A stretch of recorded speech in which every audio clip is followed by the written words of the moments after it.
नमस्कार दोस्तों, DD red के एक और रिएक्शन वीडियो में आप सभी का स्वागत है। मैं हूं आलोक। तो आज जो वीडियो लेकर आए हैं वो वीडियो है PM shocked of on IMF managing director visit India and dancing G20 summit.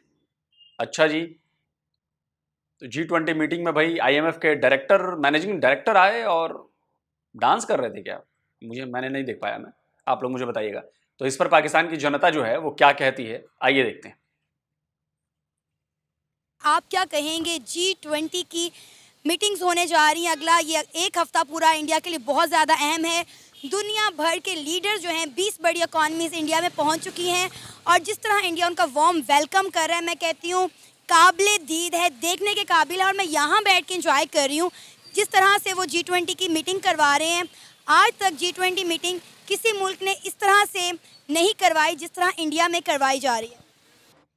पहले एक चीज कर दूं कि अब G20 प्लस दुनिया के 20 बड़े देश, पावरफुल देश और प्लस अफ्रीकन यूनियन, अब G21 हो गया। ये अफ्रीकन यूनियन भी G20 का परमानेंट मेंबर बन गया है और उसमें भारत की कोशिशें भी रही हैं। तो भारत की तरफ से ये बड़ा कदम बताया जा रहा है। अफ्रीकन यूनियन जरूर देखेगा, बयान जरूर आएंगे कि भाई वो पीएम मोदी का थैंक यू करेंगे कि उन्होंने G20 में अफ्रीकन यूनियन को शामिल कराया। बहुत बड़ी बात है, ये बहुत बड़ी बात है। तो चलिए। एक्चुअली मेरा एक स्टांस है कि इंडिया हैज़ प्रूवन दैमसेल्फ। उन्होंने अपने आप को इस चीज़ के लिए साबित किया है कि वो इस चीज़ के लिए कैपेबल हैं। India is the fourth largest economy, I think fifth और fourth largest economy in the world. तो जब वो इतनी बड़ी इकॉनमी है और वो अब अपना फ्यूचर जो है वो उसको स्टैब्लिश करने जा रहे हैं और वो वर्ल्ड बेस्ट इकॉनमीज़ के साथ बैठ रहे हैं और अपना फ्यूचर डिसाइड भी कर रहे हैं। और इसके लिए हमें, जो मेरा ख्याल है, अभी शायद इस चीज़ के ऊपर वर्कआउट करने की ज़रूरत है कि हमें अपने फॉरेन अफेयर्स को बेहतर करने से पहले आई थिंक अपने इंटरनल अफेयर्स को सॉर्ट आउट कर लेना चाहिए। अगर हम अपने इंटरनल अफेयर्स को सॉर्ट आउट कर लेते हैं तो हम शायद फॉरेन पॉलिसीज़ पे भी बेहतर काम कर सकते हैं। और मेरा ख्याल है शायद ये एक बेहतर चीज़ है जो कि हमें शायद बीइंग पाकिस्तानी करनी चाहिए, जो कि शायद हम लोग नहीं कर रहे। अगर हम इसको सॉर्ट कर लेते हैं अपनी चीज़ों को तो डेफिनेट शायद ये वक्त दूर नहीं होगा कि शायद पाकिस्तान में भी जो है वो इंटरनेशनल समिट्स हों, G8 की कॉन्फ्रेंसेस हों, सब कुछ हों। हम पाकिस्तान में भी कर सकते हैं, बट उसके लिए हमें अपने इंटरनल अफेयर्स को लाजमी सॉर्ट करना है। सर, इंटरनल अफेयर्स तो हमारे ख़राब हैं ही हैं, हमारी फॉरेन पॉलिसीज़ बिल्कुल बेकार किस्म की हैं। अब आप देखें कि इंडिया की फॉरेन पॉलिसीज़ कितनी बेहतर हैं कि आज दुनिया की 20 बड़ी इकॉनमीज़ इंडिया के अंदर बैठी हुई हैं। वो फ्यूचर प्लान्स पर बात करेंगी, हाल पर बात करेंगी, डिफेंस सेक्टर पे बात करेंगे, एजुकेशन पे बात करेंगे। आपको पता है कि कितने इंडियंस को वीज़ा फ्री एंट्री दी जाएगी। मतलब मैं तो सुबह से G20 को फॉलो कर रही हूँ, एक के बाद एक खबर निकल कर सामने आ रही है कि अभी ऋषि सनक आ गया है, IMF की MD लैंड कर रही हैं और जिस तरह उनका इस्तकबाल किया जा रहा है इंडिया के लिए बहुत इम्पॉर्टेंट है ये। और मैं तो कहती हूँ कि हमें भी अपनी फॉरेन पॉलिसीज़ बेहतर करनी चाहिए ताकि दूसरी कंट्रीज़ के साथ हमारे ताल्लुकात बेहतर हों, क्योंकि मुझे लगता है कि कहीं ना कहीं पाकिस्तान आइसोलेट हो गया है। हाँ, या यू आर राइट, बिल्कुल ये ऐसे ही है। हम काफ़ी हद तक आइसोलेट हो गए हैं और हम इसको बेहतर एक ही सूरत में कर सकते हैं कि अगर हम बीइंग पाकिस्तानी आज शायद बीइंग नेशन, अगर हम ये डिसाइड करें कि हम लोगों ने इस मुल्क की बेहतरी के लिए काम करना है। मेरा नहीं ख्याल ये सिर्फ पॉलिटिशियंस को करने की ज़रूरत है या शायद हमारी मतलब आप कह लें इस्टेब्लिशमेंट को करने की ज़रूरत है। ये मेरा ख्याल है पूरे पाकिस्तान को करने की ज़रूरत है। जब तक हम बीइंग नेशन एक मतलब यूनाइटेड फोर्स नहीं बनेंगे, हम अपने मुल्क की बेहतरी के लिए नहीं सोचेंगे, तो हम इंटरनेशनल लेवल पे भी अपने आप को बेहतर नहीं कर सकते। आई हैव विजिटेड 2 और 3 countries and to be very honest, मैं आपको ये ओपिनियन दूंगा कि पाकिस्तान का जो इमेज है that through out the world it's not so good. आपको एक थर्ड वर्ल्ड कंट्री श्रीलंका में भी शायद उस तरीके से रिकॉग्नाइज़ नहीं किया जाता, जो कि एक ऑलरेडी डिफ़ॉल्टेड कंट्री है। वहाँ पे भी रिकॉग्नाइज़ नहीं किया जाता बिकॉज के हम लोगों ने अपने इंटरनल और एक्सटर्नल दोनों इश्यूज़ बहुत ज़्यादा ख़राब कर लिए हैं। आई थिंक जब तक ये कौम, हम बीइंग अ कौम नेशन, जब तक हम बेहतर नहीं होंगे, हम लोग ना इंटरनल वाइज बेहतर हो सकते हैं और ना ही अपने एक्सटर्नल इश्यूज़ पे काम कर सकते हैं। अच्छा, ये तो एक पढ़े लिखे पाकिस्तानी की बात हो गई। बड़ी अच्छी बात कही इन्होंने, लॉजिकल बात कही है, सुलझी हुई बात कही है। लेकिन ऐसे पढ़े लिखे पाकिस्तानी पाकिस्तान में बहुत कम है। मतलब एक आध % होंगे। बाकी जो पाकिस्तानी हैं, अगर आप उनसे ये सवाल करें तो पता है वो क्या कहते हैं?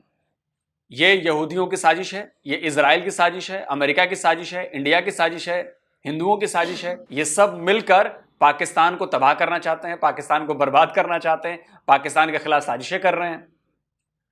99% जो पाकिस्तानीज हैं वो ऐसे बयान देंगे। तो बड़ा अच्छा लगा कि एक सुलझे हुए इंसान ने सुलझी हुई बातें की अभी तक। इन दोनों को बेहतर करने के लिए हमें एक पाकिस्तानी होने के नाते काम करने की, शदीद काम करने की ज़रूरत है।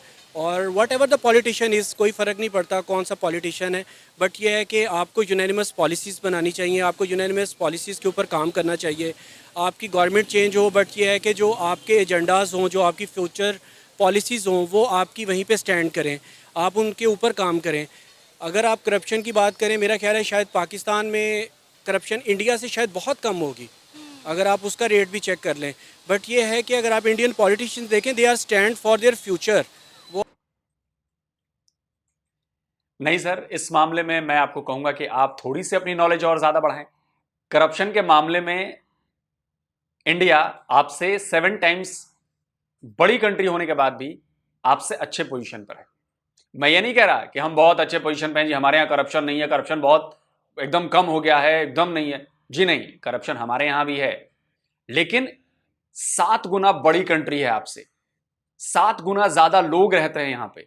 उसके बावजूद जब आप करप्शन इंडेक्स में देखेंगे तो आप 140वें नंबर पर हैं। तो ये फर्क बताने के लिए काफी है कि हम कोशिश कर रहे हैं कि करप्शन पर काबू पाएं, हम काम कर रहे हैं।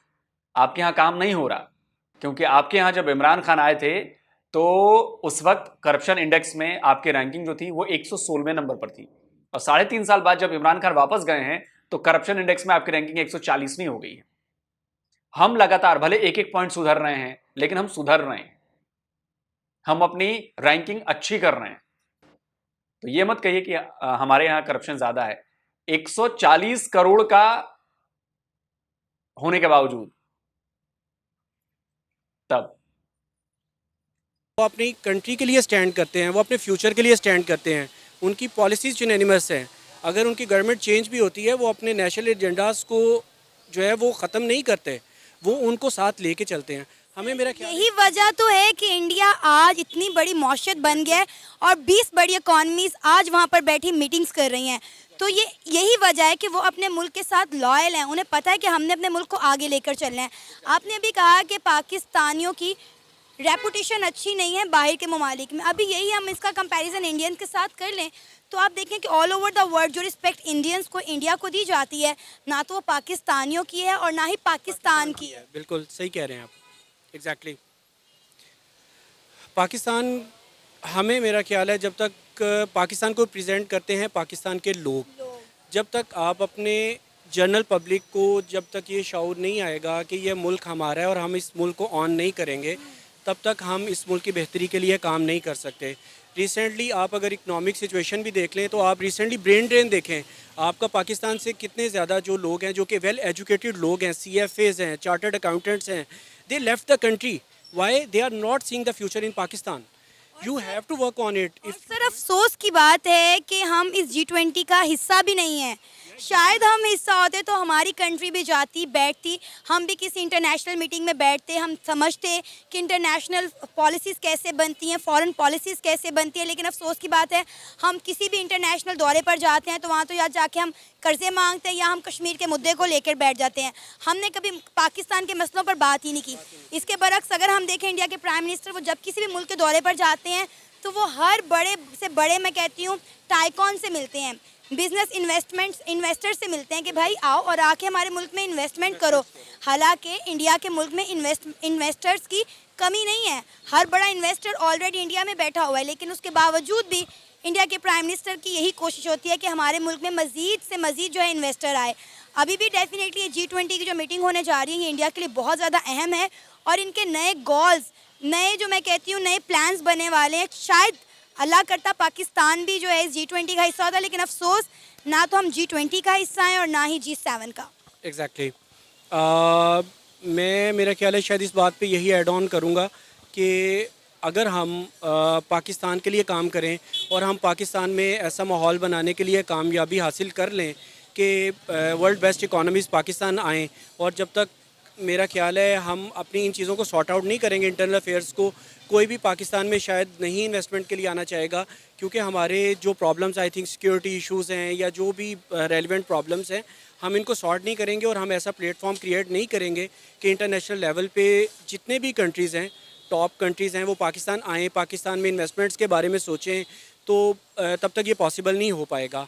आप रिसेंट देख लें कि बहुत ज़्यादा ऐसे इंटरनेशनल ब्रांड्स हैं जो शायद पाकिस्तान से क्विट कर गए, और भी आई थिंक सो शायद शेल की न्यूज़ थी, शेल पाकिस्तान से क्विट करना चाह रहा है, और भी बहुत ज़्यादा ऐसी चीज़ें हैं। They are lefting our country because we are not working on our problems. अगर हमें अपने प्रॉब्लम्स को सॉर्ट नहीं करना और हमें उनको बेहतर नहीं करना, तो मेरा नहीं ख्याल कि हम फ्यूचर में भी शायद समिट का पार्ट होंगे, या हम G7 का पार्ट होंगे, या हम फ्यूचर में किसी भी इंटरनेशनल कॉन्फ्रेंस का पार्ट होंगे। शेल की बात इन्होंने कही है। आपको पता है कि जब से पाकिस्तान बना था तब से शेल वहाँ पे मौजूद थी, पेट्रोलियम कंपनी है, और 75 ईयर्स बाद, मतलब मुझे लगता है कि one of the biggest companies में से होगी पाकिस्तान में काम करती हुई, जो बाहर की कंपनी थी। 75 ईयर्स बाद उसने कहा कि भैया अब तो हम समेट रहे हैं, अब हमसे काम नहीं हो सकता यहाँ पे। आप सोचिए, इतनी पुरानी कंपनी भी अगर छोड़ के जा रही है पाकिस्तान से, तो कुछ ना कुछ तो बुरा काम कर रहा है पाकिस्तान, कुछ ना कुछ तो उसका फ्यूचर अच्छा नहीं दिख रहा है, तब तो जा रही है कंपनीज ही। हम अल्हम्दुलिल्लाह बाशऊर हैं, हमें अकल भी है। तो सर फिर अपने मुल्क को ठीक कर लेना। अगर किसी से आपको कुछ लेना देना नहीं, कोई ताल्लुक वास्ता नहीं है, तो अपने मुल्क के ऊपर ही काम कर लें। मुल्क का हाल आप देखें, पीछे देखेंगे यहाँ पे थोड़ा अगर कैमरा आपको घुमा के दिखाएं तो कितने बच्चे यहाँ पर खड़े हुए हैं, और मेरा ख्याल में इनसे ज़्यादातर जॉब भी नहीं करते होंगे, पढ़ते नहीं होंगे। बात ये नहीं है कि हमारा मुल्क जो है स्ट्रॉन्ग नहीं है, बहुत लो हो गया है। ये कुछ लोग दिखा रहे हैं कि हमारे मुल्क को बहुत ही लो कर रहे हैं, बहुत ही कुछ लोगों की। मुझे तो आपकी बातें समझ नहीं आ रही सर, आप आएंगे अगर आगे आइएगा। नहीं, मुझे नहीं ना समझ आ रही, मुझे नहीं समझ आ रही आपकी बात। से आपको कुछ मिलना है, आपने उसी की बात करनी है। हम पाकिस्तान नहीं है, पाकिस्तान की बात करेंगे। पाकिस्तान जिंदाबाद, अल्हम्दुलिल्लाह। पाकिस्तान जिंदाबाद है, पाकिस्तान जिंदाबाद रहेगा। अल्लाह करे पाकिस्तान तरक्की करे। सर मैं ये बात कर रही हूँ, इस वक्त दुनिया की 20 बड़ी इकॉनमीज इंडिया के अंदर बैठी हैं। इंडिया में G20 मीटिंग होने जा रही है, ठीक है। दुनिया भर के लीडर इंडिया में जाकर बैठ गए हैं, और हमारे मुल्क में कोई आना पसंद नहीं करता। देखें, इंडिया एक बहुत बड़ी आलमी मंडी है। हाँ जी। इसकी जो बुनियादी वजह है वो एक आलमी मंडी है। उससे पूरी दुनिया की जो इकोनॉमिक एक आउटपुट है ना, वहाँ पर डंप होता है। और इंडिया ने हाल ही में IT के हवाले से बहुत काम किया, ठीक है। और फिर वो चंद्रयान ले चांद पे ले गए। बिल्कुल। हालांकि वो जैसे भी ले गए, जिसकी भी टेक्नोलॉजी उन्होंने स्नैच अवे की, कहाँ से भी जो भी हुआ, मैं आई डोंट वांट टू उसके ऊपर नहीं बात करना चाहता। कर लेते हैं उस पर। स्नैच अवे की? अबे तेरे जैसे स्नैचर हैं क्या? बाइक पर चलते हुए वो चेन खींच ली, चेन स्नैचिंग कर ली, ऐसे स्नैचर नहीं है हम। हमारी टेक्नोलॉजी है, हमने खुद डेवलप की है। आपको याद नहीं हो, लेकिन मुझे याद है कि जब हमने दूसरी बार परमाणु परीक्षण किया था, हमारे ऊपर सैंक्शंस लगे थे।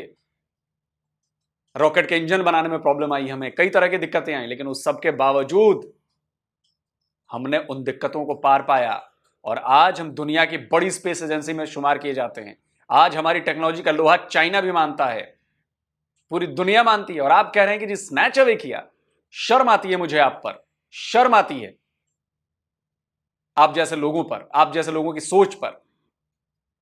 वैसे हमें कोई फर्क नहीं पड़ता, आप अपनी मौत खुद मर रहे हैं, हम अपना काम कर रहे हैं। भी बात पता तो चले, हमें भी पता चले ऐसे कौन सी हकीकत है जो हमें नहीं पता। रशियन टेक्नोलॉजी, ठीक है, रूस पूरी स्पेस में उनकी one of the top technology, ever we have heard about that and we learn. Okay, Indian technology उसी का एक शाखसाना है, तसलसल है। ये रूसी टेक्नोलॉजी है जो उनको सिखाई गई है। सर वो मिलकर काम करते हैं, वो हर मजाइल भी मिलके बनाते हैं। मिल के नहीं कर रहे, ये फॉर योर काइंड इन्फॉर्मेशन आप थोड़ी सी गलत बात कर रही हैं। अच्छा। मैं डिफेंस के बारे में बहुत कुछ जानता हूँ, मेरी बड़ी गहरी नज़र में, and I am also YouTuber. ये बात जो है ना, इंडिया कभी भी रूस रशियन फेडरेशन कभी किसी के साथ कोलैबोरेशन नहीं करती डिफेंस इशू के ऊपर, और आइदर स्ट्रेटेजिक इशू के ऊपर। ब्रह्मोस मिसाइल का पता होगा आपको? जी पता है। वो इंडिया और रशिया ने मिलके बनाया। टेक्नोलॉजी उन्होंने स्नेच की है, और टेक्नोलॉजी उन्होंने चुराई है। ये वही है जैसे एक बच्चा होता है ना, इडियट बच्चा, जो क्लास में एट द लास्ट बेंच पे बैठता है, अच्छा। और वो सारा अरे भैया तुम तो बड़े इडियट आदमी निकले यार, तुम तो बड़े ही इडियट यूट्यूबर हो यार। ये गलत जानकारी दे रहा है। पूरी दुनिया जानती है कि रशियन कंपनी और इंडियन कंपनी मिलके ब्रह्मोस मिसाइल बनाते हैं, और ये कह रहा है कि इंडियन ने चुराई है टेक्नोलॉजी।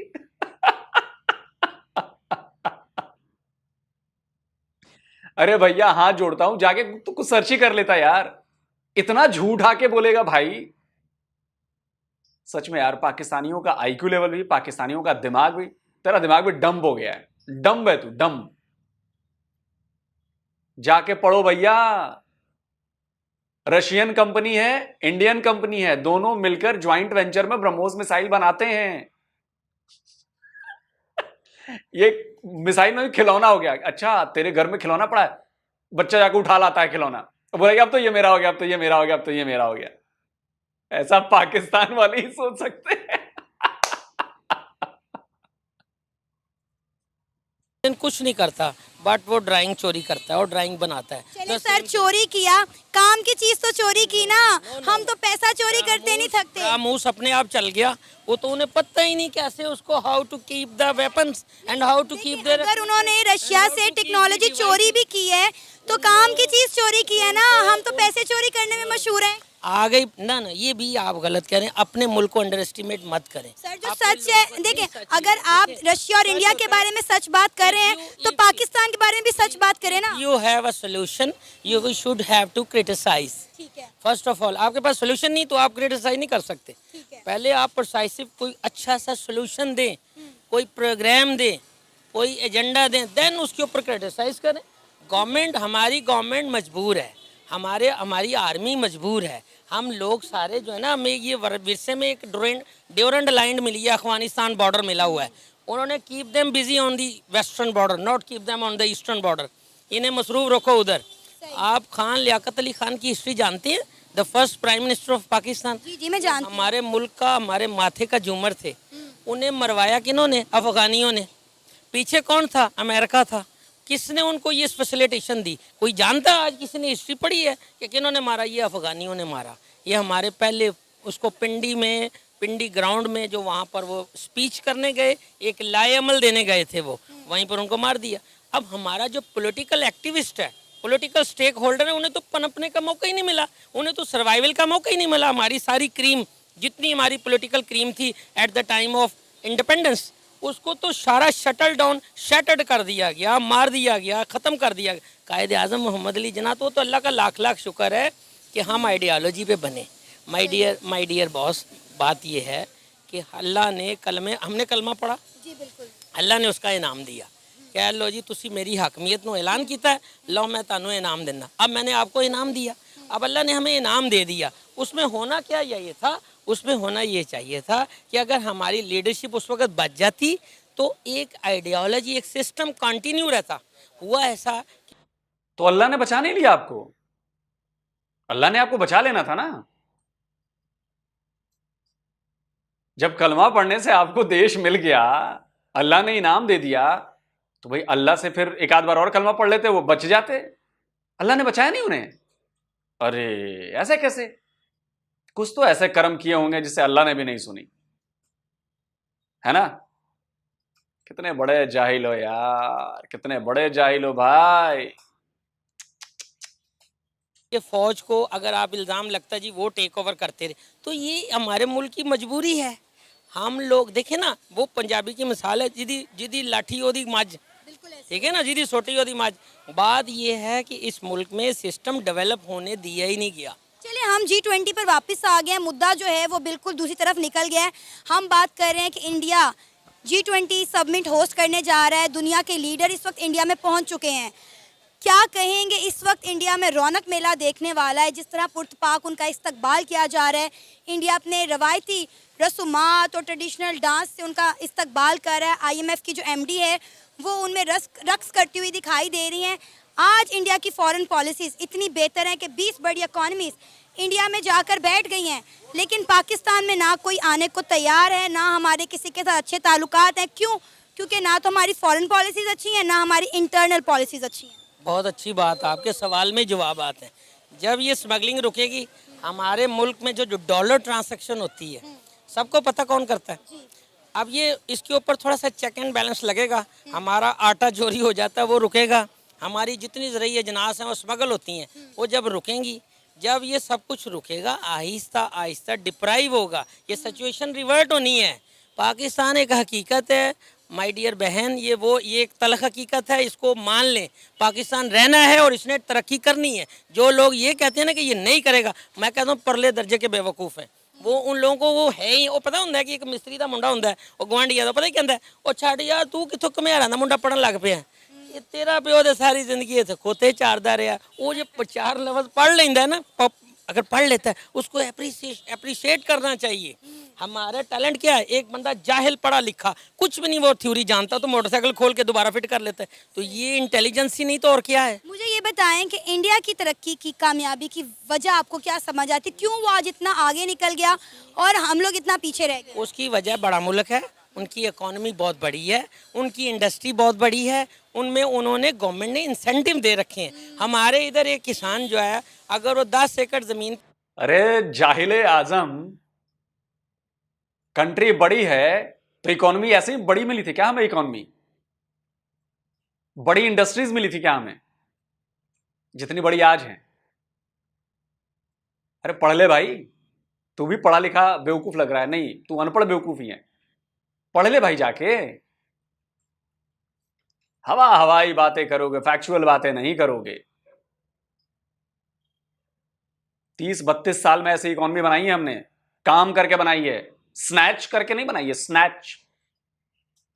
और एक तुम्हारी इकोनॉमी है 75 ईयर से कशकोल लेके घूम रही है, 75 ईयर्स से। प्रूफ्स है मेरे पास क्या पूरी दुनिया के पास है भाई। भिखारी तो आप शुरू से ही हो ना। और पाकिस्तान रहेगा, रखो भाई पाकिस्तान को, किसने मना किया है? एक कोई बड़ा जुमला चलता था, no one can undo Pakistan.